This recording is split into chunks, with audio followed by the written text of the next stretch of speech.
Hello guys, welcome to my YouTube channel Jainit classes with Navneet Shukla. स्वागत है आप सबका मेरे यूट्यूब चैनल पर।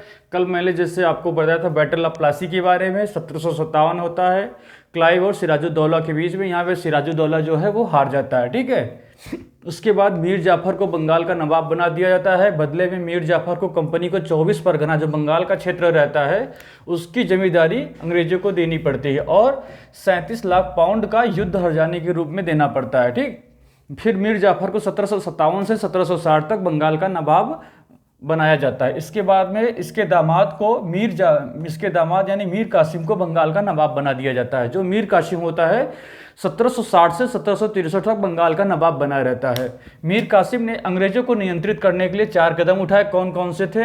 एक तो राजधानी, जो मुर्शीद कुली खान ने मुर्शिदाबाद अपनी राजधानी बनाया था वो उसको मुंगेर शिफ्ट कर दिया।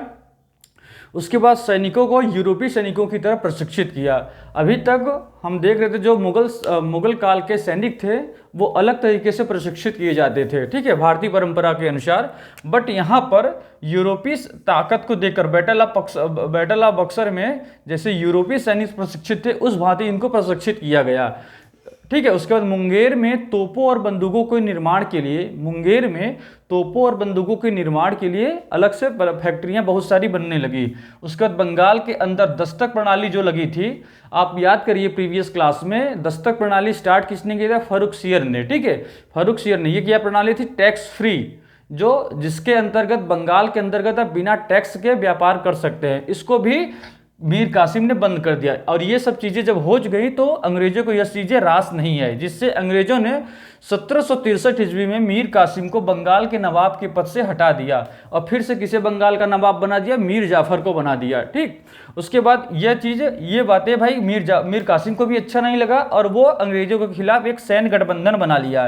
सैन्य गठबंधन में कौन कौन था? एक तो मीर कासिम खुद था, दूसरा शाह आलम द्वितीय जो मुगल सम्राट था, मीर कासिम भाई बंगाल का नवाब था, शाह आलम द्वितीय जो मुगल बादशाह था, और शुजाउद्दौला यानी अवध के नवाब को भी अपने साथ में गठबंधन कर लिया।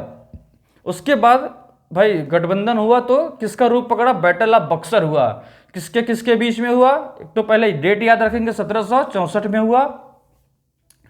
हेक्टर मुनरो और इन तीनों के बीच में हुआ। मीर कासिम, शाह आलम द्वितीय और शुजाउद्दौला के बीच में हुआ। इसका रिजल्ट क्या निकला? यहाँ पर अंग्रेज यानी रावण, यहाँ पे कौन? हेक्टर मुनरो जीत जाता, बाकी इन तीनों की गठबंधन सेना वाली हार जाती है, ठीक है। इसका रिजल्ट क्या है? भारतीयों के सम्मिलित सेना पर अंग्रेजी सेना की श्रेष्ठता का प्रतीक माना जाता है। क्यों? क्योंकि यहाँ पर अंग्रेजी सेना अपनी कुशलता का, ठीक है, अपनी कुशलता का परिचय देता है। बट आपका जैसे पूछा जाएगा कहाँ पर? बैटल ऑफ प्लासी में। यहाँ पर एक छद्म, बैटल ऑफ प्लासी एक छद्म युद्ध था, ठीक है। यहाँ पे सिराजुद्दौला की उसकी मौसी जो घसीटी बेगम थी और उसके सेनापति जो मीर जाफर थे, ये सब धोखा दे देते हैं, ठीक है। तो ये एक मतलब भाई यहाँ पे अंग्रेजों का एक श्रेष्ठता का प्रतीक नहीं माना जाता है ये युद्ध।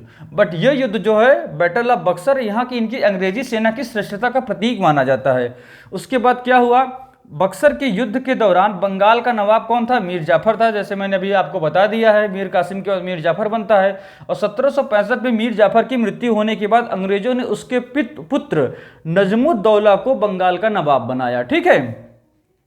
अब बैटल ऑफ बक्सर के बाद क्या होता है? एक ट्रीटी होती है यानी संधि होती है। क्या होती है? इस संधि का नाम ट्रीटी ऑफ इलाहाबाद होती है। ये संधि दो बिंदुओं पर होती है। एक संधि होती है इलाहाबाद की प्रथम संधि 12 अगस्त 1765 को, और दूसरी संधि होती है 16 अगस्त 1765 को, जिसे हम इलाहाबाद की द्वितीय संधि के नाम से जानते हैं। अब इलाहाबाद की प्रथम संधि में क्या होता है, ठीक है, इलाहाबाद की प्रथम संधि में क्या होता है पहले हम देखेंगे। इसके पहले मुगल काल के प्रांतों में 2 तरह के अधिकारी होते थे। एक सूबेदार जिसको निजामत कहते हैं और दूसरी दीवानी, ठीक है। तो सूबेदारी में क्या होता है? कानूनी व्यवस्था और सैनिक कार्य सूबेदार या निजामत करते हैं। और दीवानी राइट्स में क्या होता है? राजस्व वसूली और वित्तीय काम ये सब करते हैं।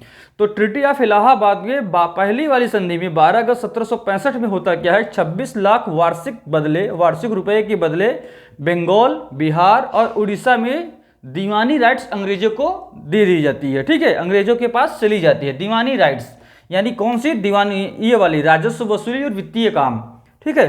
फिर से 16 अगस्त और 1765 के बीच में एक और संधि होती है। 16 अगस्त 1765 को दूसरी इलाहाबाद की संधि होती है, जिसमें जो हम नजमुद्दौला को बंगाल का नवाब अंग्रेज बनाए रहते हैं, उसकी आयु बहुत कम रहती है, तो अल्प आयु के कारण यहाँ पे 53 लाख रुपए दिन देकर इसको बंगाल की सूबेदारी भी प्राप्त कर लेती है। अब देखिए अंग्रेजों की चाल।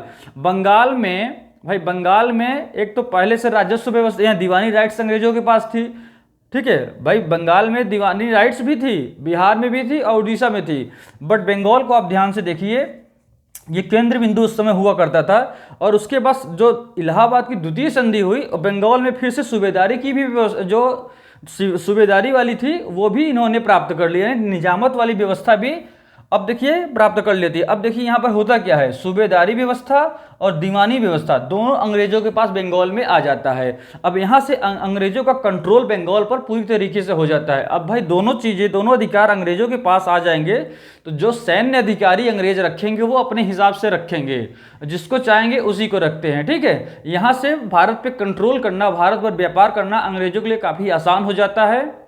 तो आज के लिए बस इतना ही गाइस, आगे हम फिर से कंटिन्यू करेंगे इसके बाद बैटल ऑफ प्लासी के बाद, ठीक है, बैटल ऑफ बक्सर के बाद फिर से हम कंटिन्यू करेंगे। प्लीज़ मेरा पढ़ाया हुआ आपको यदि अच्छा लग रहा है, आपको काम का लग रहा है, प्लीज़ आप क्वेश्चन लगाइए, PYQ previous year question paper आपका पक्का है। मैं पूरी तरीके से श्योर हूँ कि आपका क्वेश्चन हो जाएगा, ठीक है। Thank you.